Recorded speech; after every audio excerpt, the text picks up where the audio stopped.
Hello बच्चों, क्या हाल चाल? सब बढ़िया, मस्ती में चल रही है पढ़ाई लिखाई? पी ब्लॉक एलिमेंट कंटिन्यू कर रहे हैं। चलिए इसी तरह से करती जाइए। और पीछे जो पढ़ाए गए हैं पी ब्लॉक में सबको कंप्लीट करते जाएं धीरे धीरे।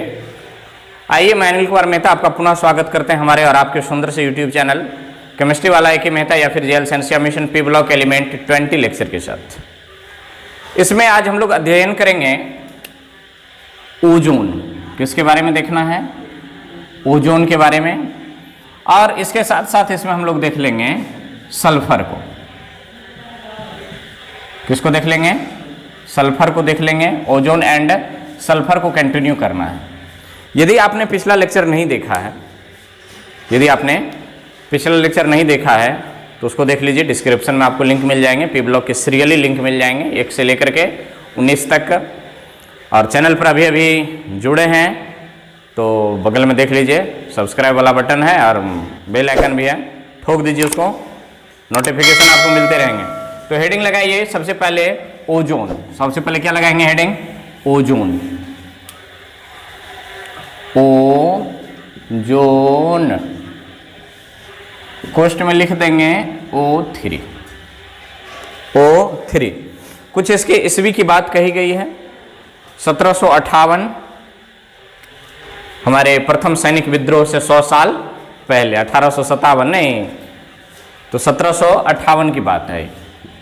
1758 ईस्वी में, ईस्वी कहिए, एक भाई साहब हुआ करते थे, उसका नाम है वान मेरियम। वान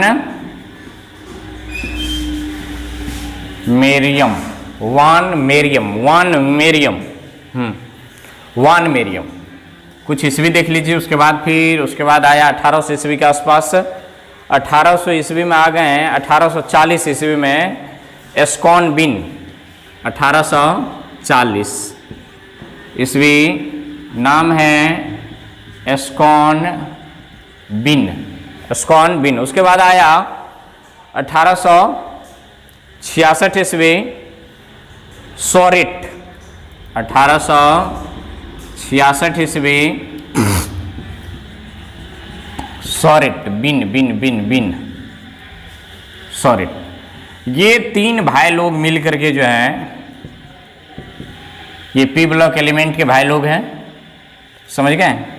और भाई लोग का मतलब हमारे यहाँ तो भाई लोग का मतलब बड़े लोग होते हैं, पर इसी बात को महाराष्ट्र साइड में भाई लोग का मतलब होता है बस कट्टा निकाल दिया, ठोक दिया। तो इन्होंने ऑब्जर्व किया, सुन लीजिए, यदि लिखना चाहें तो आप लिख भी लेंगे। 1758 ईस्वी में वान मेरियम ने ऑब्जर्व किया कि जब वायु से विद्युत धारा प्रवाहित होती है, और वायु से विद्युत धारा कब प्रवाहित होती है? जब तड़ित होती है, तड़का तड़कते हैं, बिजली चमकते हैं, उस दौरान जब वायु से विद्युत धारा प्रवाहित होती है तो एक विशेष प्रकार का क्या आता है? गंध आता है।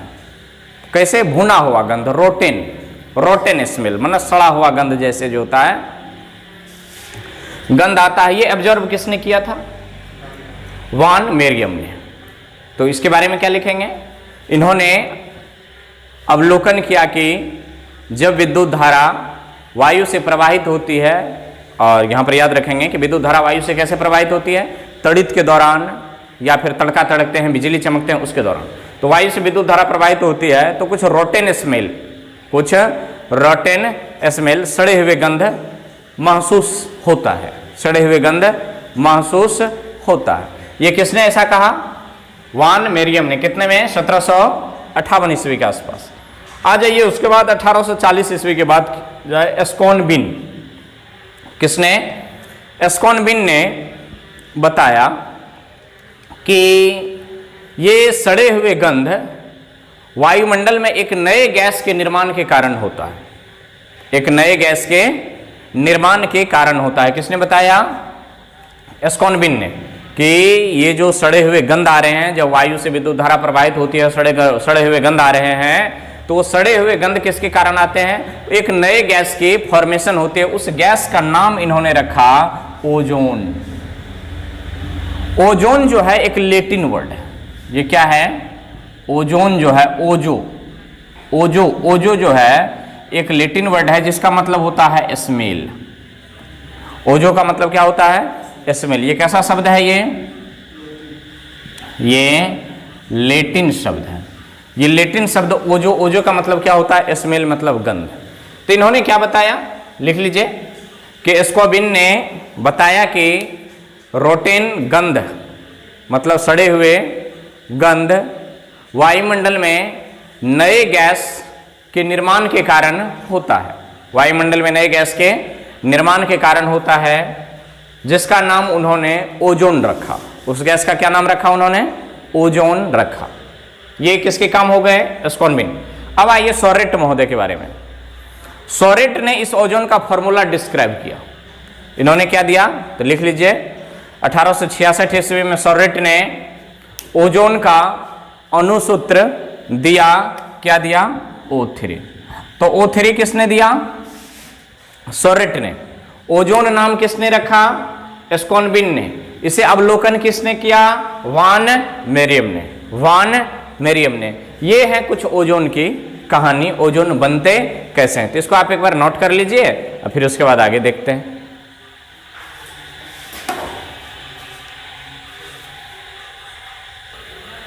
चलिए नोट कर लिए। अब इसका देखते हैं बनने का मेथड, कैसे ये बनता है।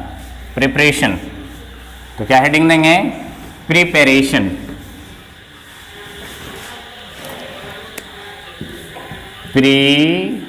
प्रिपरेशन ऑफ ओजोन, ओजोन का प्रिपरेशन। और ओजोन के बारे में जान लीजिए कि ओजोन की जो परत है ना, ये मोटी परत होती है और हमारे वायुमंडल के समताप मंडल के ऊपरी सिरा मतलब 30 से 50 किलोमीटर, कितना? धरातल से 30 से 50 किलोमीटर, एक 20 किलोमीटर की एक मोटी क्या होती है? परत पाई जाती है। और उतनी मोटी भी नहीं होती है, मतलब जितना समझ रहे हैं उसी बीच में कहीं ना कहीं ये परत पाई जाती है, जो क्या करते हैं कि सूर्य से आने वाली परावैंगनिक किरणों को ये अवशोषित कर लेती है या वहां से ये रिटर्न करने देती है। तो परावैंगनिक किरणों से हमें क्या करती है? ये सुरक्षित रखती है ओजोन। और ओजोन की जो मोटाई है मतलब डेंसिटी, घनत्व, तो इसको जो मापा जाता है वो डॉब्सन यूनिट में मापा जाता है। किस यूनिट में? डॉब्सन यूनिट में। और एक डॉब्सन बराबर जो होता है 0.01 mm या cm के आसपास होता है, जो एक शॉर्ट्स में मैंने बताया है। ठीक, तो प्रिपरेशन देख लेते हैं। तो प्रिपरेशन क्या होता है कि वायुमंडल में जो O2 होते हैं, O2 से जब क्या होते हैं कि साइलेंट इलेक्ट्रिक करंट गुजरता है। कौन से? साइलेंट इलेक्ट्रिक करंट गुजरता है, तब ये किस में कन्वर्ट हो जाता है? O3 में कन्वर्ट हो जाता है। बस यही प्रिपरेशन है। तो भाषा में क्या लिखेंगे? लिख लीजिए, पहले हेडिंग डाल दीजिए। डाल दिए? भाषा में लिख लीजिए। वायुमंडल में जब O2 साइलेंट इलेक्ट्रिक करंट के संपर्क में आता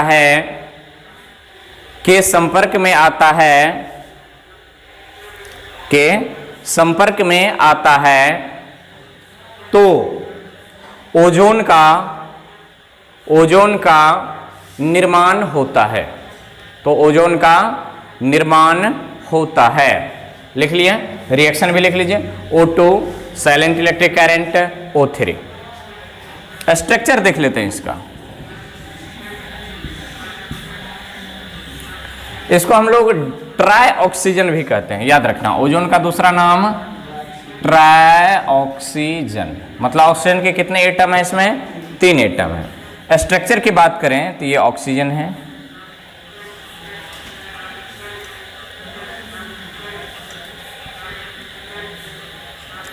ये क्या करते हैं कि रेजोनेंस मतलब रेजोनेंस स्ट्रक्चर ये प्रदर्शित करता है। रेजोनेंस का हिंदी होता है, रेजोनेंस का हिंदी होता है, रेजोनेंस का हिंदी होता है, रेजोनेंस का हिंदी होता है।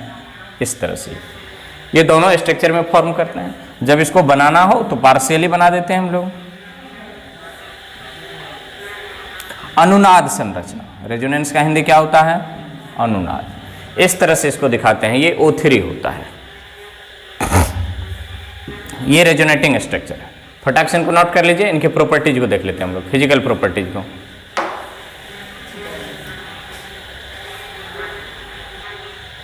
लिख लीजिए इसको, तब हेडिंग देंगे फिजिकल प्रॉपर्टीज। फिजिकल प्रॉपर्टीज दे दिए heading, physical properties. Physical properties, physical properties. चलिए बोल करके लिखाते हैं फिजिकल प्रॉपर्टीज। लिख लीजिए फटाफट, लिखो यह ब्लू रंग के, हल्के ब्लू रंग के, पूरा नहीं, या हल्के ब्लू मतलब नीले रंग के होते हैं। याद रखना आसमान का रंग जो नीला होता है ना, इसमें भी इसका कुछ हाथ होता है। वैसे स्कैटरिंग तो है ही, पर नीलापन का किसका हाथ है, किसका, ओजोन का भी उसमें क्या है, योगदान होता है। वो केवल स्कैटरिंग की वजह से ही नहीं होती है। तो यह हल्के किस रंग के होते हैं, नीले रंग के होते हैं। नेक्स्ट पॉइंट में इसका बॉइलिंग पॉइंट, इसका बॉइलिंग पॉइंट 161 केल्विन होता है। नेक्स्ट पॉइंट, इसका मेल्टिंग पॉइंट, इसका मेल्टिंग पॉइंट 80 केल्विन, 80 केल्विन है। और केल्विन को आपको सेल्सियस में बदलने के लिए आना चाहिए। केल्विन बराबर होता है 273 प्लस टी डिग्री सेल्सियस। यदि केल्विन में कन्वर्ट करना है तो जितना सेल्सियस देना है उसको किस में बदल लीजिए, 273 में क्या कर लीजिए, घटा लीजिए, हटा लीजिए। दूसरी बात, यदि ये सेल्सियस निकालना हो तो डिग्री सेल्सियस मैंने टी डिग्री सेल्सियस बराबर केल्विन माइनस 273। तो कभी कभी हो सकता है इसको आपको ऑप्शन सेल्सियस में दे दें तो आपको निकालने के लिए आना चाहिए। कहीं कॉपचा में इसको लिख लीजिए, केल्विन बराबर 273 plus T degree Celsius. T degree मतलब 0 degree, 1 degree, 2 degree, 3 degree, minus में भी हो सकता है, कोई आवश्यकता नहीं है। टी डिग्री सेल्सियस बराबर के में से क्या करना है, 273 को घटा लेना है। जैसे डिग्री सेल्सियस में 80 को निकालना है तो 80 में से 273 को घटा लीजिए, माइनस में आ जाएंगे। तो क्या लिखें, इसका मेल्टिंग पॉइंट 80 केल्विन होता है। नेक्स्ट पॉइंट में लिखेंगे यह वायु से भारी होते हैं। यह वायु से क्या होते हैं, भारी होते हैं। मतलब कितना गुना, तो 1.67 गुना भारी होते हैं। यह वायु से कितना गुना, इसको भी कोष्ट में लिख लेंगे, 1.67 गुना भारी होते हैं। नेक्स्ट पॉइंट में, नेक्स्ट पॉइंट में इसका वाष्प घनत्व, इसका वाष्प घनत्व 24 होता है, जबकि वायु का वाष्प घनत्व, वेपर डेंसिटी जिसको कहते हैं VD, वायु का वाष्प घनत्व वेपर डेंसिटी 14.4 होता है,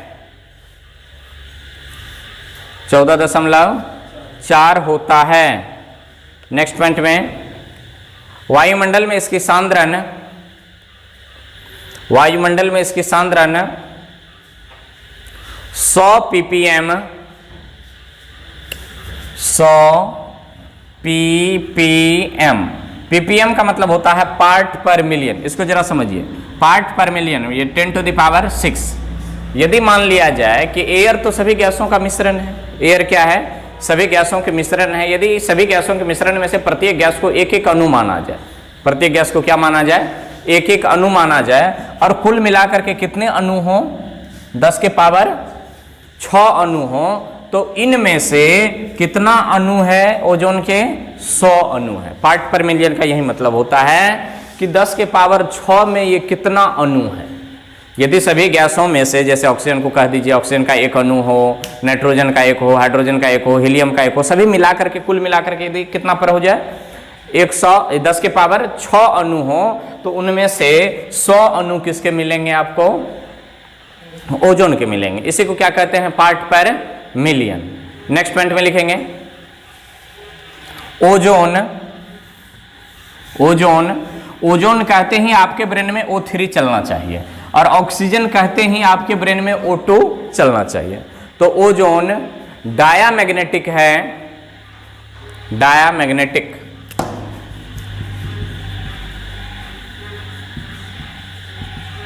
डायामैग्नेटिक है, जबकि ऑक्सीजन पैरामैग्नेटिक, जबकि ऑक्सीजन पैरामैग्नेटिक होते हैं,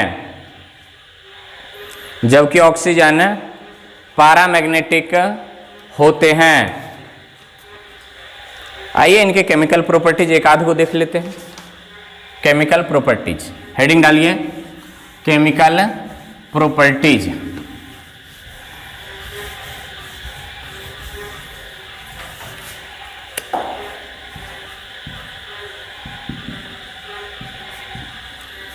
केमिकल प्रॉपर्टीज मतलब रासायनिक गुण। सबसे पहले देखिए इसका नेचर मतलब प्रकृति। ये उदासीन होते हैं। उदासीन का मतलब ना अम्लीय होते हैं ना क्षारीय होते हैं। ये किस नेचर के होते हैं? उदासीन प्रकृति के होते हैं, न्यूट्रल होते हैं। इसमें किसी प्रकार की अम्लीयता और क्षारीयता के गुण मौजूद नहीं है। दूसरी बात आती है इसके डीकम्पोजिशन। जब क्या कहते हैं, ओजोन का डीकम्पोजिशन होता है, जैसे ये ओजोन है, ओजोन O3 ओजोन है, जब इसको हम डीकम्पोज करते हैं तो ये O2 प्लस नवजात ऑक्सीजन में निकल जाता है। इसको नेसेंट नवजात ऑक्सीजन कहते हैं, नवजात ऑक्सीजन कहते हैं। और नवजात ऑक्सीजन क्या होते हैं? ये एक्टिव ऑक्सीजन होते हैं। एक्टिव ऑक्सीजन, ये क्या है? एक्टिव ऑक्सीजन है।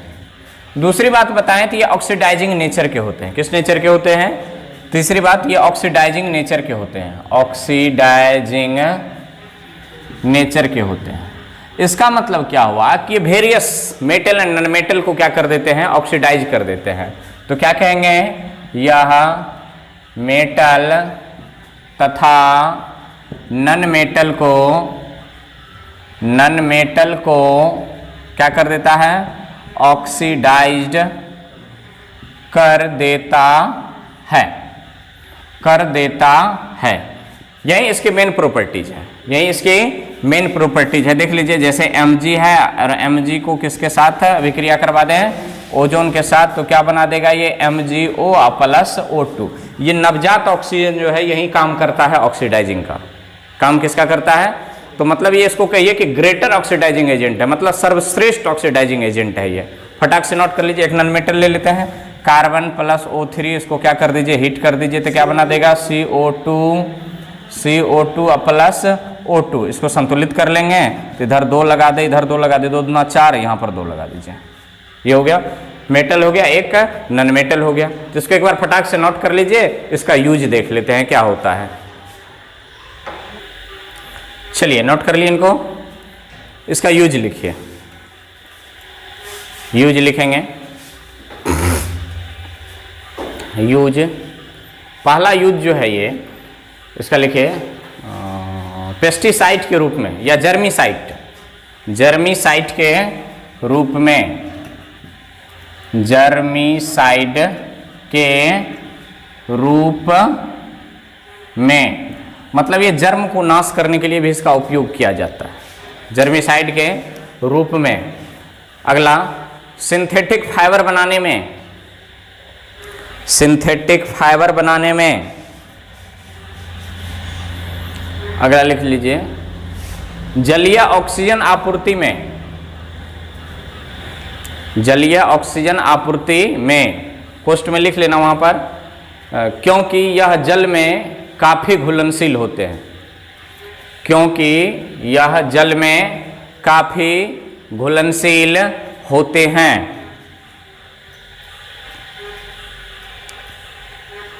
ऑक्सीकारक एजेंट के रूप में,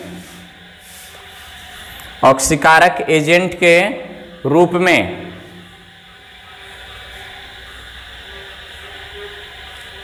ETC कर दो, हटाओ ETC।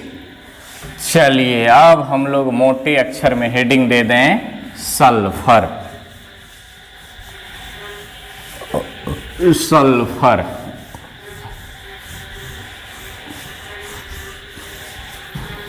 मोटे अक्षर में हेडिंग दे दीजिए सल्फर।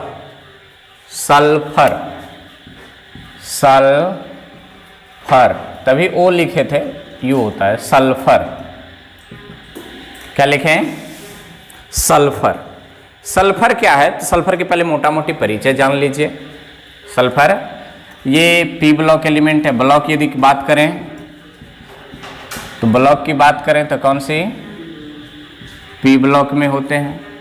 दूसरी बात यदि इसके पीरियड की बात करें, पीरियड की बात करें तो ये सेकंड पीरियड, थर्ड पीरियड के लोग हैं, थर्ड पीरियड के लोग हैं। यदि ग्रुप की बात कर लें तो ये 16th ग्रुप का एलिमेंट है। ये तो आवर्त सारणी की प्रॉपर्टीज होगी। सिंबल की यदि बात करें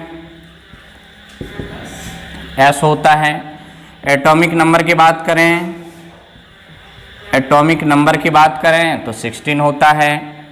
और एटॉमिक मास नंबर की बात करें, मास नंबर की बात करें तो 32 होता है। Mass number 32।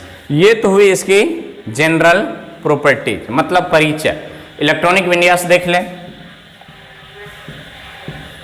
इलेक्ट्रॉनिक कॉन्फ़िगरेशन की बात कर लें तो 1s2 2s2 2p6 3s2 3p 2 2 4 6 4 10 2 12 4 16। क्या हो गया? ये इसकी इलेक्ट्रॉनिक कॉन्फ़िगरेशन। यदि ऑर्बिट लेवल पर करें तो 8 और ये क्या हो गया? 6। वैलेंस की इलेक्ट्रॉन की बात करें, इसको वैलेंस इलेक्ट्रॉन कहते हैं। वैलेंस इलेक्ट्रॉन की बात करें तो ये होता है।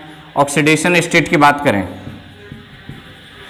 ऑक्सीडेशन स्टेट की बात करें तो ये ऑक्सीडेशन स्टेट में +2 भी होता है, -2 भी होता है और +2 -2 +6 ये होता है मोस्ट स्टेबल। मोस्ट स्टेबल होते हैं +6 में क्या होते हैं? मोस्ट स्टेबल होते हैं। ये रहे इनकी मोटा मोटी परिचय। फटाक से इनको नोट करिए।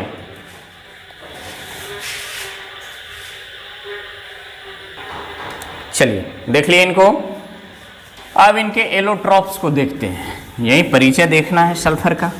एलोट्रॉप्स हैं, इसके गंभीर हैं, उनके अलग अलग प्रॉपर्टीज हैं। पहले एलोट्रॉप्स का नाम लिख दे रहे हैं, उसके बाद हम प्रॉपर्टीज यहाँ पर लिख देंगे। आप उनको नोट कर लीजिएगा, फिर समझ लेंगे। Allotropes of sulphur. सबसे पहले आप एलोट्रॉप्स को जान लीजिए। एलोट्रॉप्स किसको कहते हैं? तो एलोट्रॉप्स का मतलब होता है अपरूप। एलोट्रॉप्स का क्या मतलब होता है? अपरूप। लिख लीजिए, डेफिनेशन लिख लीजिए अपरूप का।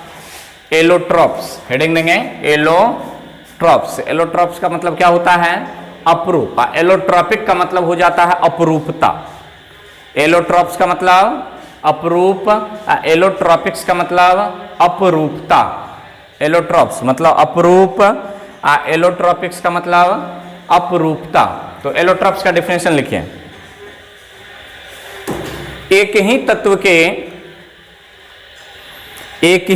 के विभिन्न रूपों में, एक ही तत्व के विभिन्न रूपों में पाए जाने की घटना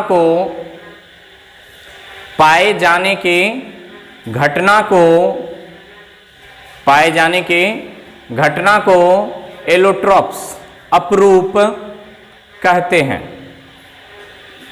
अब सल्फर का अपरूप देख रहे हैं, लेकिन उदाहरण से आपको मैं समझाऊं कि जैसे कार्बन एक तत्व है। अब कार्बन किन किन रूपों में पाए जाते हैं? देखिए, कोयला भी कार्बन है, पेट्रोलियम भी कार्बन है, कोल तार जिसको अलकतरा कहते हैं वो भी क्या है? कार्बन है। आपके घर में क्या करते हैं कि चूल्हा जलते हैं या फिर लालटेन वगैरह जलते हैं तो उससे कि जो क्या होते हैं काला काला काला काला काला धब्बा जो पड़ जाता है जिसको कजली कहते हैं, वो भी क्या है, कार्बन है।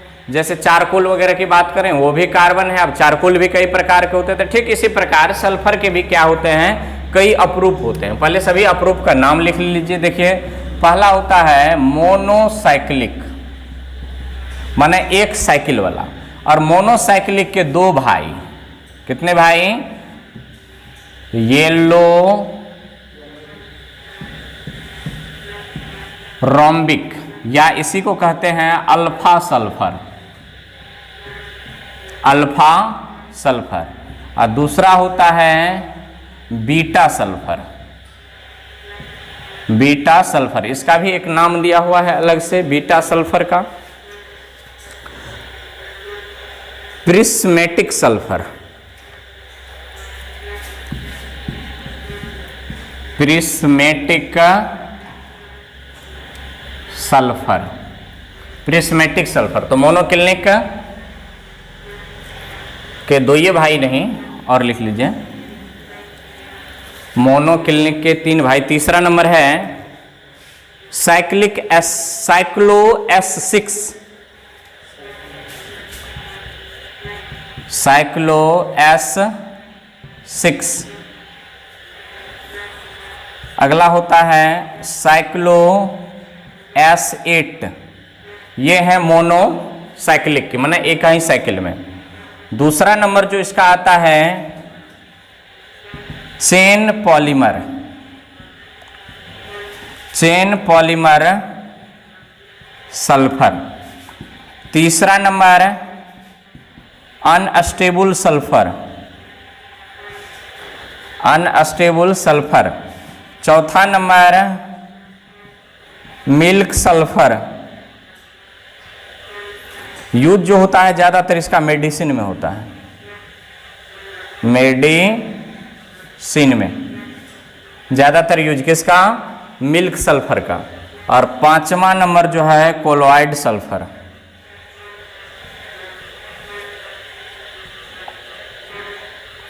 Colloid sulphur. मोनोसाइक्लिक माने yellow rhombic, beta sulphur, prismatic sulphur, cyclo 6, cyclo 8, chain polymer, unstable sulphur, milk sulphur, colloid sulphur.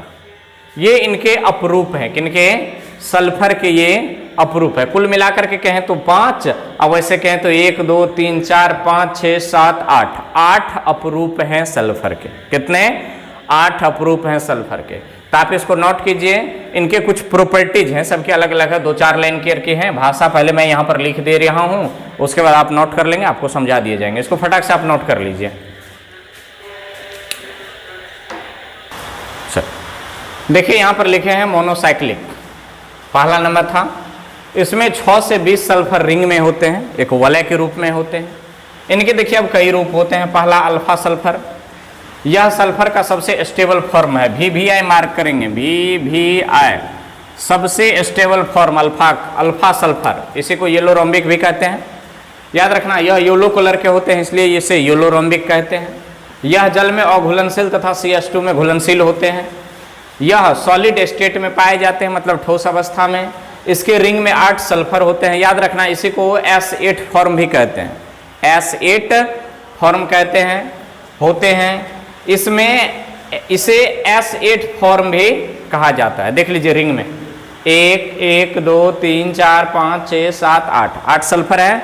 इसलिए सल्फर का आणविक सूत्र जब भी लिखते हैं तो हम लोग S8 लिखते हैं। सल्फर का आणविक सूत्र कहीं पर लिख लेंगे S8, क्योंकि अल्फा सल्फर 8 परमाणुओं के साथ रिंग में बंधे होते हैं और जो सबसे स्टेबल फॉर्म है वही है सल्फर का। आइए बीटा सल्फर, यह अल्फा सल्फर का ट्रांजिशन फॉर्म है। टेम्परेचर की थोड़ी बहुत परिवर्तन होती है। देख लीजिए, यदि सल्फर का टेम्परेचर 369 डिग्री केल्विन से ज्यादा हो जाए तो अल्फा सल्फर होगा, और यदि इनसे कम, बीटा सल्फर हो जाएगा। यदि 369 डिग्री से टेम्परेचर कम हो तो क्या हो जाएगा, अल्फा सल्फर हो जाएगा। इसलिए इसको बीटा सल्फर में कोई भारी भड़कम चीज है नहीं, बाकी प्रॉपर्टीज ऊपर के जैसे। साइक्लो S6, इसे चेयर कन्फर्मेशन कहा जाता है। इसको भी VVI मार्क करेंगे, VVI। चेयर कन्फर्मेशन में सल्फर के कितने का परमाणु होते हैं? तो 6 परमाणु होते हैं। कितने? 6 परमाणु होते हैं। यहाँ पर देखिए चेयर माने कुर्सी के जैसे, इसकी संरचना जो होती है वो कुर्सी के जैसे बैठने वाला होता है, स्टेबल संरचना माना जाता है उसको। इसको कन्फर्मेशनल आइसोमेरिज्म भी हम लोग कहते हैं। ठीक, देख लीजिए यहाँ पर ये पीठ रखने वाला सल्फर, यहाँ पर ये पीठ रखने वाला यहाँ से आया, इसमें एगो पौवा, इसमें एगो पौवा, इसमें एगो पौवा, इसमें एगो पौवा, देख रहे हैं। इस पर बैठ जाइए। अब पौवा का मतलब दूसरा पौवा नहीं समझ लेना, हाँ। इस पर बैठ जाइए, आइए नीचे की ओर एकदम, इस पर पैर एकदम ऐसे करके रख दीजिए, ऐसे करके, ऐसे करके, ऐसे करके, देखिए ऐसे ऐसे ऐसे ऐसे ऐसे करके, एकदम ऐसे करके। तो ये चेयर कन्फर्मेशन स्टेबल फॉर्म इसे भी माना जाता है। पर कार्बन में खास करके साइक्लोहेक्सेन जो होते हैं उसका चेयर कन्फर्मेशन सबसे ज्यादा स्टेबल होता है। तो ये पहले आपने देखा मोनोसाइक्लिक, इसको एक बार आप नोट कर लीजिए, फिर इसके बाद हम लोग दूसरा तीसरा देखते हैं क्या होता है। फटाक से नोट कर लीजिए।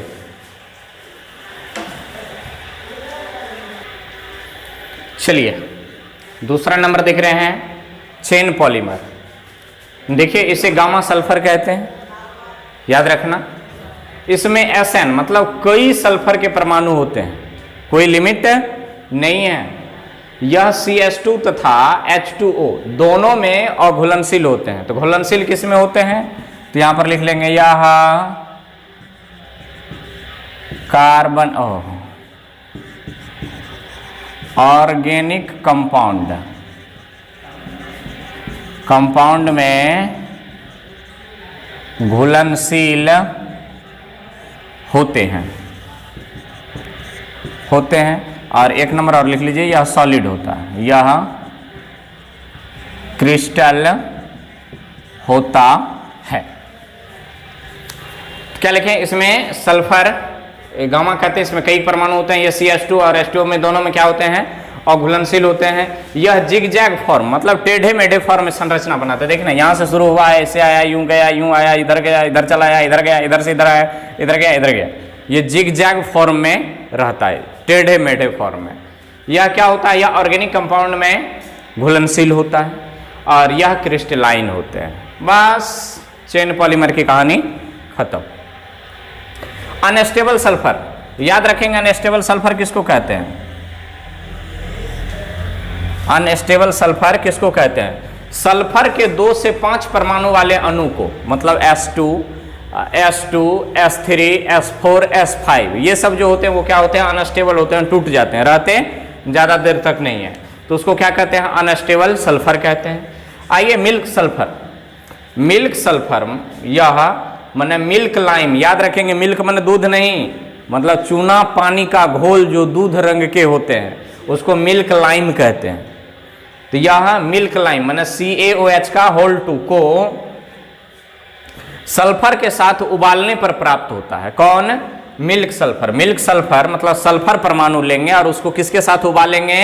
CaOH2 के OH के होल 2 के साथ जब उबाल देंगे तो मिल्क सल्फर प्राप्त होगा। देखिए रिएक्शन देखिए, CaOH का होल 2 किसको लिए हैं? 12 गो परमाणु सल्फर का लिए हैं, क्या बना दिया है? CaS5 plus CaH2O3 plus 3H2O। इनमें से इसको उठा लिए, किसको? कैल्शियम वाले को। तो CaS5 अब फिर CaS2O3 और इसका अभिक्रिया किसके साथ करवाएं? दोनों में सल्फर है, HCl के साथ अभिक्रिया करवाएं, बना दिया CaCl2 प्लस H2O। संतुलित नहीं है समीकरण, संतुलित नहीं है, संतुलित नहीं है, संतुलित नहीं है। 6 3 3 12 6 3 3 12 3 दूना 6 आ गया। अब 2 पॉइंट या 15 2 17 इधर हो गया और सल्फर इधर हो गया, किधर है? इधर तो 12 हो रहा है, तो सल्फर तो और घट रहा है। 3 12 5 या 15 2 17 उधर हो रहा है 12। कहीं मर गया होगा, रहने दीजिए, कहीं मर गया होगा। हाँ क्या कह रहे थे? कि देखिए अब CS5 प्लस CaH2O3 और HCl को एक साथ मिलाकर के गर्म कर दिए हैं तो CaCl2 H2O प्राप्त हुआ, और साथ ही ये 12 सल्फर जो लिए थे फिर से हमें 12 सल्फर मिल गया। लेकिन इस सल्फर का अब नाम क्या पड़ गया? मिल्क सल्फर, क्योंकि इसको किसके साथ उबालने से मिला है? ये लाइम, मिल्क लाइम के साथ, मतलब CaOH के साथ। तो मिल्क सल्फर किससे उबालने पर प्राप्त होता है? तो CaOH के साथ उबालने पर प्राप्त होता है। इसको भी VVI मार्का लगाएंगे। ये प्राप्त कैसे होता है इसके बारे में प्रश्न पूछे जाते हैं, तो इसको आप फटाक से नोट कर लीजिए। बस एक फॉर्म है कोलाइडल फॉर्म, वो भी कोई भारी भड़कम नहीं है, एक आध मिनट में देख लीजिए फटाक से।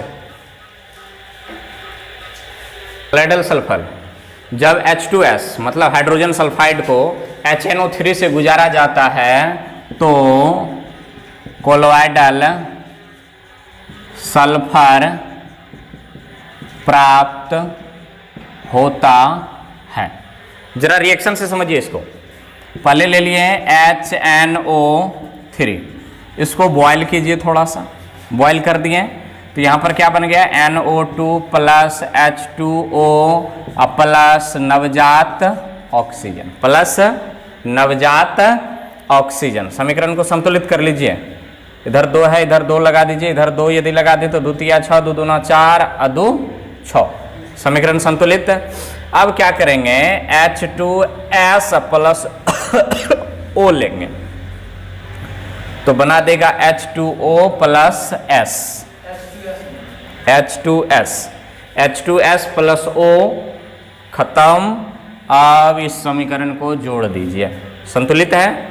यहां से ये और यहां से ये मर जाएगा, बचेगा क्या? 2HNO3 प्लस H2S, तीर दीजिए। 2NO3 प्लस 1 मोल 2 मोल H2O प्लस S। यही जो सल्फर मिला है ये कोलोइड सल्फर है, कोलोइड सल्फर। 2NO2, हाँ 2NO2। तो ये कोलाइडल सल्फर की कहानी। तो फटाक से इनको आप नोट कर लीजिए। कोलाइडल सल्फर खत्म, और नोट कर लिए। इन्हीं के साथ हम आपसे लेना चाहेंगे विदा। अगले एपिसोड लेक्चर 21 में जब आएंगे तो हम लोग ऑक्सो एसिड ऑफ सल्फर, जो मोस्ट इंपॉर्टेंट टॉपिक होगा, जहां पर एसिसिटी, बेसिसिटी, मॉलिक्यूलर फार्मूला और ऑक्सीडेशन नंबर ऑब्जेक्टिव के लिए महत्वपूर्ण है। तो अब हमें दीजिए इजाजत, पढ़ाई करते रहें। All the best.